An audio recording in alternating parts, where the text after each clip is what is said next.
So this video documents the process of learning how to memorize the order of a shuffled deck of cards in under 10 minutes, and I did this all over the course of 1 week. The video is rather long, and in all honesty, most people will probably find it quite boring. So if you choose to watch this, don't say I didn't warn you. However, I hope that maybe it would be a valuable resource for anyone who is serious about trying to do the same thing. So the first step in the process I'll be using for learning new skills is pretest. And I think this is an important step because often once we've learned a new skill, we sometimes forget what it was like before we ever had that skill. And having something to look back on allows us to make a comparison and appreciate the new skill that we've acquired. So in order to pretest, I'm going to see how many cards I can memorize in a shuffled deck of cards in 10 minutes. So, setting the timer.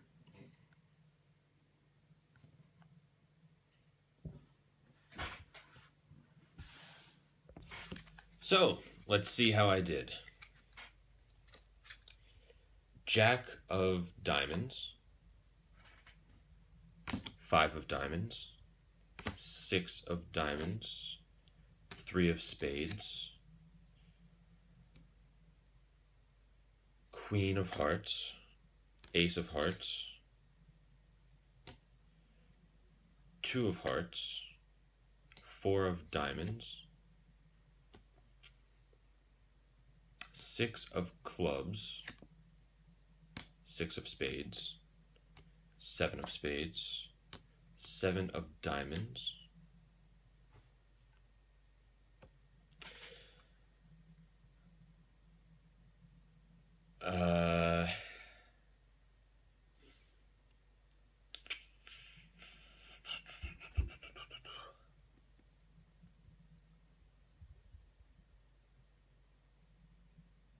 four of spades,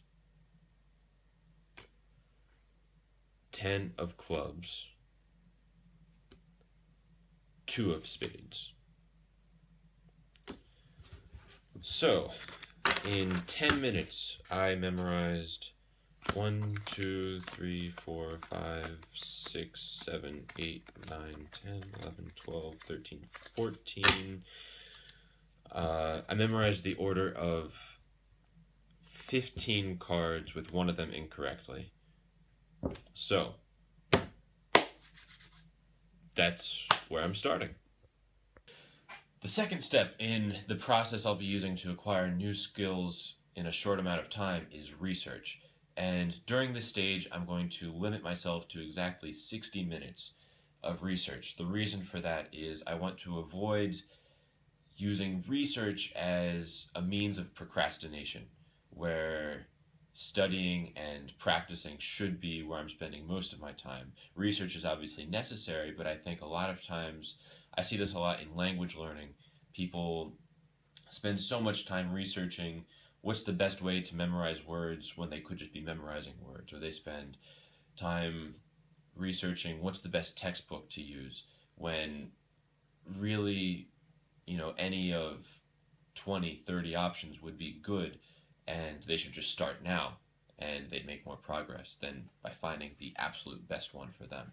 So, let's start step 2. So I actually stopped my research with about 30 minutes left because I felt like I learned everything I needed to learn, and it didn't make sense to continue wasting any time on that. So, what did I learn about how to memorize a deck of cards? So, a couple years ago, I read the book Moonwalking with Einstein about a reporter who trained from zero to winning the U.S. Memory Championships in 1 year. A really interesting book. And from that book, I knew the basic principles of how to do this, which is you assign each card a person, so it's easier to remember. So instead of the 2 of spades, you might associate this with the Dalai Lama, and the Seven of Hearts might be Michael Jordan, because these are much easier to remember. And then the other thing you have to do is design a path. So this might be your path from home to work, or a tour of your house. And as you're memorizing the order, you put these people in the different places along this path. And that's how you remember the order of a deck of cards. My main resource during this research was Tim Ferriss's website on the 4-hour blog. You can just Google Tim Ferriss deck of cards and you'll find it. And there he explains how Ed Cook, one of these grandmasters of memory, does this method. And he suggests a system where diamonds are rich people, hearts are people you love, clubs are tough or crazy people, spades, amusing, absurd people, and then king, queen, male and female celebrity, jack, religious figure, blah, blah, blah, blah, blah.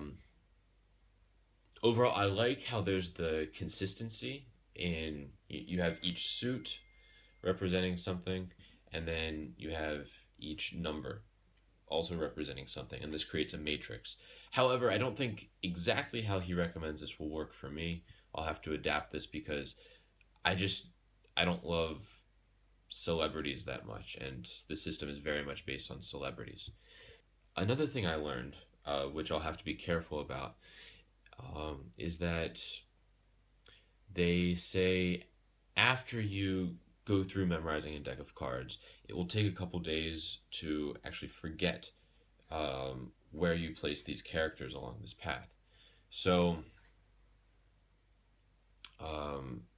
since I'm trying to do this in only a few days, I realize that I'll probably have to design several paths, several more, perhaps more than would usually be recommended, in order to not confuse myself going through the same path multiple times per day while I'm practicing.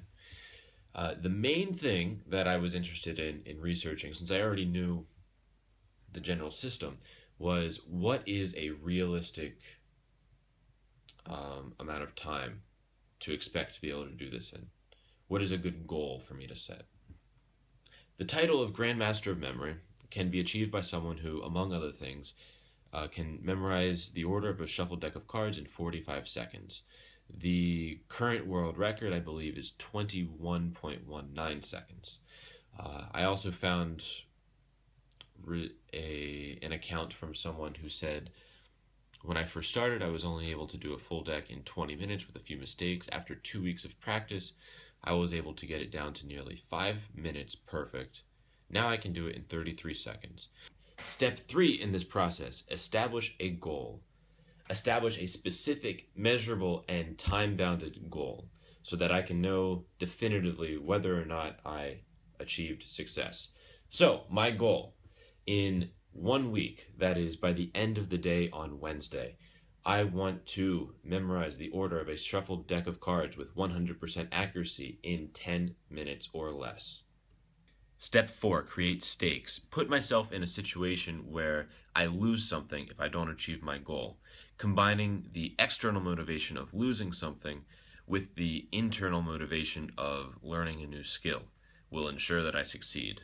So here's an iMessage with my friend Jordan. By Wednesday, February 4th, 23:59 Eastern Standard Time, I must upload a video of myself attempting to memorize the order of a shuffled deck of cards.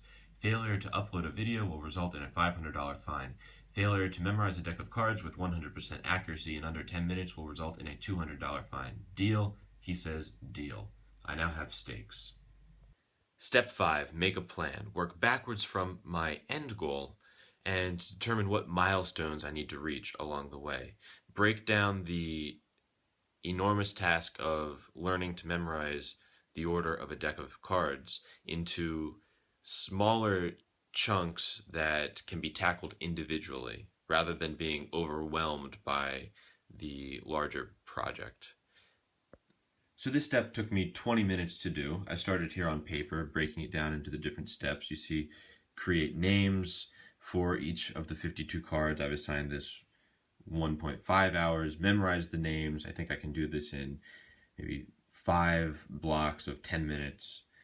Create 9 pathways with 18 locations each. I've designated 3 sets of 1 hours for this. Practice Bicycle Shop Light, which is the name that Tim Ferriss has given to Ed Cook's method of putting 52 faces along a path. I'll do this 3 times for 1 hour each. Create objects and actions to associate with each of the characters. Do this in 1 hour. Memorize the objects and actions, 3 sets of 10 minutes. Practice Bicycle Shop Pro, which is not only memorizing the faces, but memorizing a set of face, action, and object along a path. And I have this designated for 6 sessions of 30 minutes. So I did this, and then I put these in my calendar. The green blocks are where I'll be practicing. So that took me about 20 minutes. And now I have a rough plan. Obviously, this is a complete guess. I have no idea how long some of these things will take. I'm sure some will take longer, some will take less time. But as I go along, I can reevaluate my plan and adjust it as needed. So I have finished creating my card matrix. It took me 128 minutes, which was about 40 minutes longer than the hour and a half I predicted. But that's probably because I went a little bit obsessive compulsive on creating digital flashcards with faces of each of the cards. Anyways, I probably have the nerdiest card mnemonic matrix ever created. The hearts are mostly people from my life, which is, I guess, pretty normal. But then spades, diamonds, and clubs are all Star Trek characters. Spades being characters from Next Generation, diamonds characters from Deep Space Nine, and clubs characters from Voyager. And then going with the numbers, I have different roles that they play. So for example, 8 is Doctor. So the 8 of spades would be Beverly Crusher, 8 of diamonds would be Julian Bashir, 8 of clubs would be the holographic doctor, and 8 of hearts would be my grandpa, who was a Navy doctor. Yesterday, I arbitrarily decided that 5 seconds per card for recalling the faces that I've associated with each card would be a good time before moving on to memorizing the order of the cards. And yesterday, during my first attempt to go through my deck of flashcards, I had about 25 seconds per card and an accuracy of about 80%. This morning, I tried it for the second time, and I had 100% accuracy and 10 seconds per card. So, big improvement. Still want to double that rate before moving on to the next step in the process. But for now, I think I'm on track. I think I can achieve that by the end of the day with just probably 3 or 4 more repetitions throughout the day. So I just finished creating the actions and objects for all of my characters. It took a little bit longer than I expected, but I think I have a pretty good matrix now, so it will be easy to memorize and eventually start using to remember the order of deck of cards. One thing that I learned along the way, which was extremely helpful, is that the action and object don't have to be related to each other. They should both be related to the character so that you have that strong connection, but they don't need to necessarily be related to each other. So for example, I have Julian Bashir throwing a dart at a dartboard. Okay, that's good. So the action is throwing a dart, and the object is the dartboard. But that kind of relationship can be somewhat limiting. So once I broke away from that, I was able to do more things such as Naomi Wildman. The action is yawning, but her object is a Kadiscot board. So not related at all, but they're both related to the character, which is what is important. So I've moved on from using my flashcards because I got to the point where I had 100% accuracy every time, and the most important thing was speed. And I realized that most of my cards I was very, very fast at, and then every once in a while there would just be one card that tripped me up for a long time.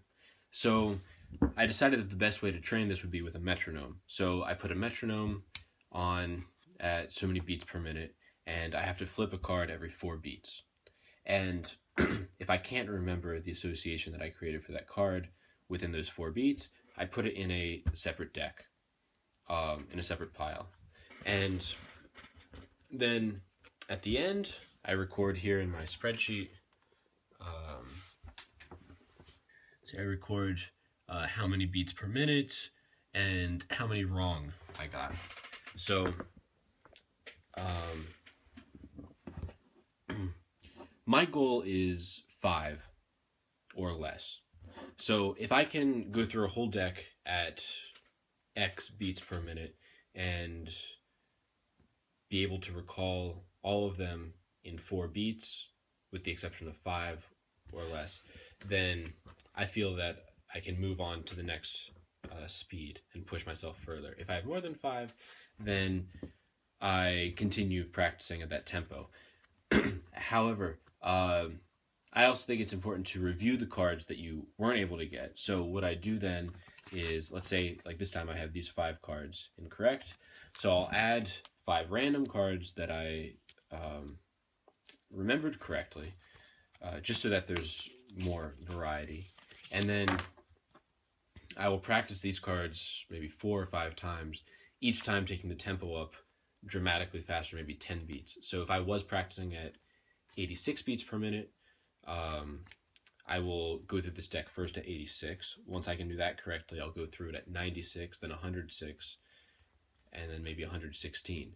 And so that way I really drill these cards. They get a little bit extra practice before I move on to repeating the whole process with the entire deck again. So if you go online and read advice about how to pick locations for your memory palace, they'll say things like, go into your house, go into the first room, and then take the front left corner, the back left corner, the back right corner, the front right corner, and then go to the next room. And I found that not only are the rooms in my house not that different, but then all the corners get mixed up and things just get very cluttered and everything is the same. So I found what works for me really well is taking a vacation I took. So I can have 2 or 3 locations in each city, and then I might have 6 cities to create one memory palace. And all those cities are ordered chronologically because I remember what city I visited first and what city I went to next. And I remember what order I visited certain landmarks in. And these locations are much different from each other than if I were to pick 2 or 3 locations in each room in my house. So this is one way that I found to avoid confusion. I only went through the process of memorizing an entire deck of cards 5 times. And the first time, it took me 16 minutes and 6 seconds, and I had 7 mistakes. And I realized that if I wanted to get up to 10 minutes, I would need something to help guide me. So I created this elaborate sound file where at precise timings I had reminders to, okay, now remember the location, now remember the person, now the action, now the object, now create an image, now go to the next one. And then every 6 cards I would give myself a cue to review the previous 3 or something crazy like that. And it ended up being much more of a hindrance than a help. So I moved on to a much more simpler approach of simply using the metronome at a very, very slow tempo. So I should memorize every 4 beats. I should memorize 3 cards. So that's 1 person, action, object. And I just started that off at, I think, 5 beats per minute.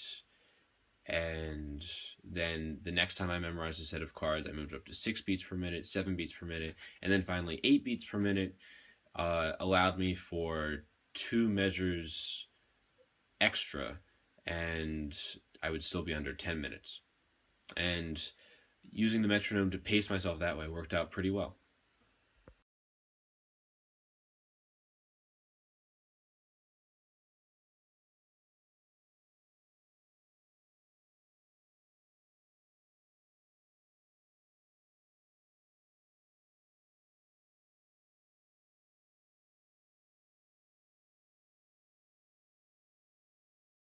So now I'm going to try and recite the order of the shuffled deck of cards, which I just memorized.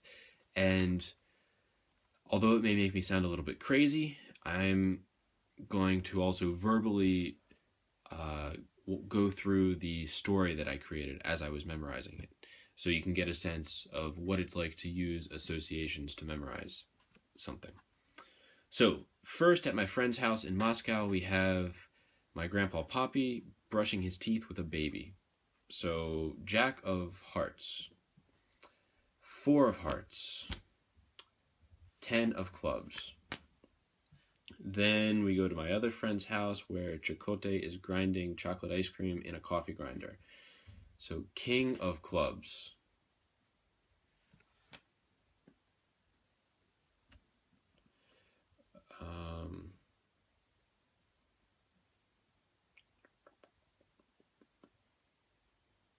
King of Hearts. Queen of Spades.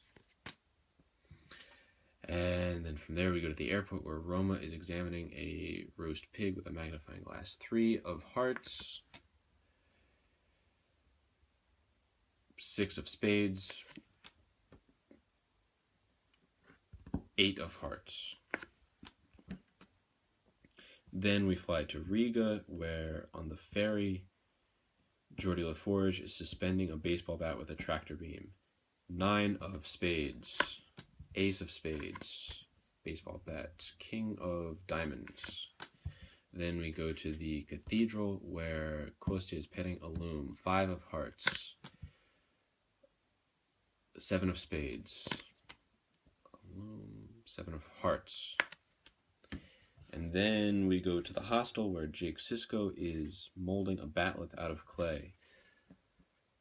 Ace of Diamonds.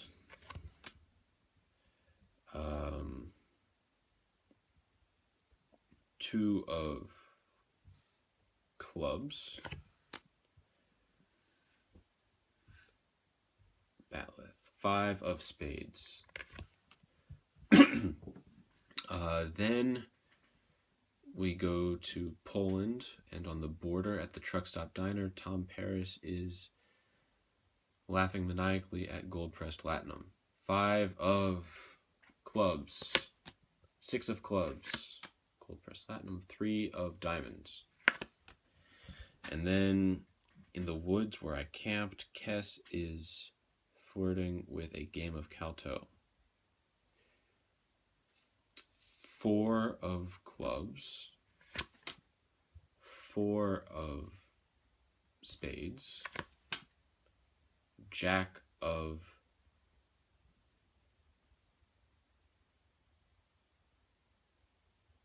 Clubs. And then from there I go to the hostel in Warsaw, where someone is playing darts with paintbrushes. I think it's William Riker. If it is, the next card should be the Jack of Spades. Oh. And that means he's playing darts. 8 of Diamonds with paintbrushes, 4 of Diamonds. And then after Warsaw, we go to Berlin. And at the lake where I met my friend, Captain Picard is saluting a medical tricorder.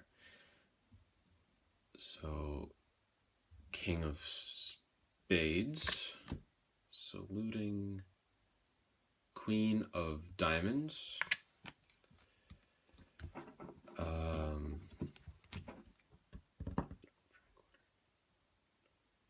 8 of Spades. And then at the Berlin Wall, Tasha Yar is destabilizing next to an orb.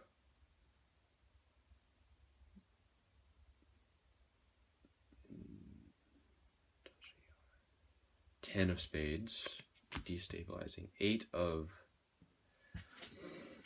Clubs. 6 of Diamonds. And then at the hostel in Berlin, Odo is singing to a dog. So, Jack of diamonds. Singing 7 of diamonds. Dog, Queen of hearts. And then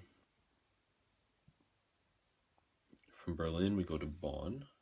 And in the Japanese garden, Harry Kim is scootering on a canoe. 9 of clubs, 10 of hearts, 9 of diamonds. And then at the football bar, Vladimir Putin is balancing a MacBook on his ear. 6 of hearts, 2 of diamonds, Ace of hearts. And then back at my friend's place, Dax is taking a mud bath in a Borg regeneration alcove. 10 of diamonds, 5 of diamonds, 7 of clubs. And after Bonn, we go to the Netherlands, and at the beach hostel, Catherine Janeway is jumping on a shovel, Queen of clubs, jumping 2 of hearts, shovel 9 of hearts. Then on the beach, Neelix is smiling at a uniform, 3 of clubs, 3 of spades, 2 of spades. And then the very last card, back at the restaurant, we have Naomi, which is the Ace of clubs. So there you have it. I successfully memorized the order of a shuffled deck of cards in under 10 minutes after only 1 week and about 13 hours of practice.